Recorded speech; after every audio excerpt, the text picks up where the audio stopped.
So you've saved some money for a down payment, and you're thinking, I'm ready to buy a house. Slow down for a second. Saving a down payment is a great first step, but it's only one piece of the puzzle. Focusing only on that number can actually lead you straight into a money mess. And in this video, we're going to talk about what really matters. I'll show you the big warning signs that mean you're not ready yet, and the clear green lights that show you you are ready, and to stop renting and start building your future.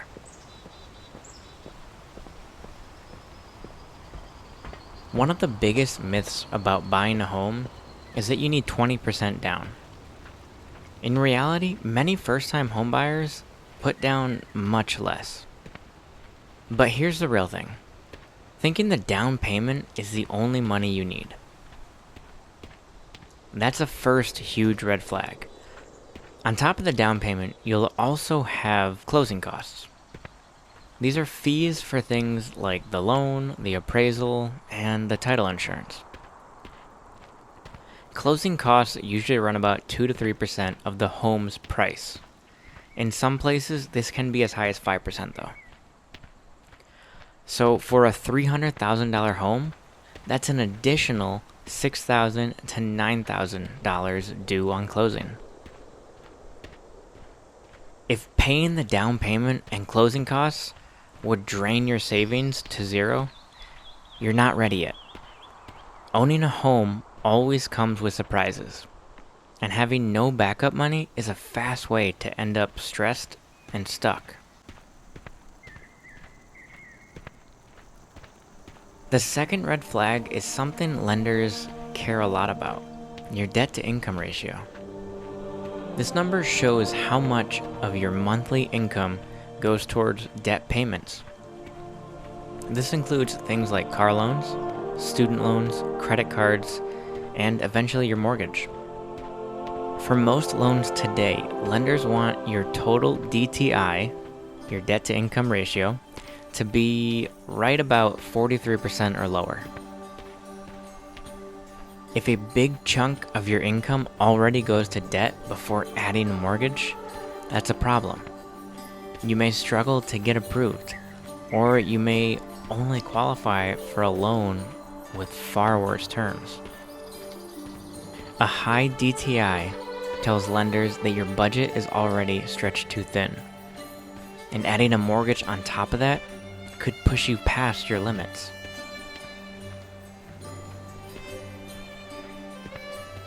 Being ready to buy a home isn't about avoiding mistakes, it's about having a strong foundation. The first and most important green light is a real emergency fund, completely separate from your down payment. This is your life happens money. It should cover 3 to 6 months of basic living expenses. This is what protects you if you lose your job or something breaks right after you move in. As a general rule, homeowners should also plan to spend about 1% of their home's value each year on repairs and upkeeps. The second green light is a solid credit score. You don't need perfect credit, but better credit means better interest rates. While money loans allow scores of around 620, a score of 740 or higher can get much better loan rates. That difference can save you tens of thousands of dollars over the life of your loan. The third green light is having a pre-approval, not just a pre-qualification. A pre-qualification is a rough estimate. A pre-approval means a lender has already checked your income, your debts, and your credit, and confirmed how much you can borrow.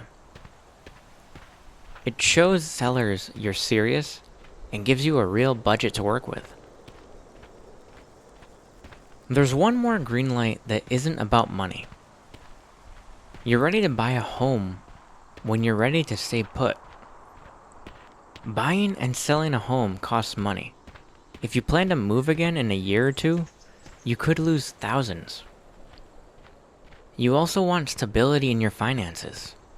That means no big job changes and no large purchases, like buying a new car right before or during the process of buying a house. Lenders want to see steady income and consistent spending. This kind of stability shows you're thinking like a homeowner, not just someone looking for a place to live for now. So, where do you stand? If you have an emergency fund separate from your down payment, a healthy credit score, and manageable debt, a real mortgage pre-approval, and a plan to stay in one place for a few years, then you're showing the strongest signs that you're ready to buy a home.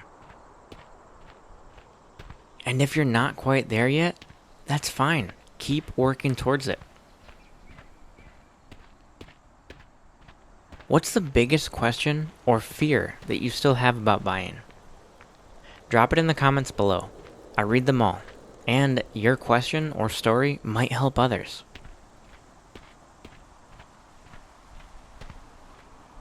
Remember, stay thoughtful and stay stubborn.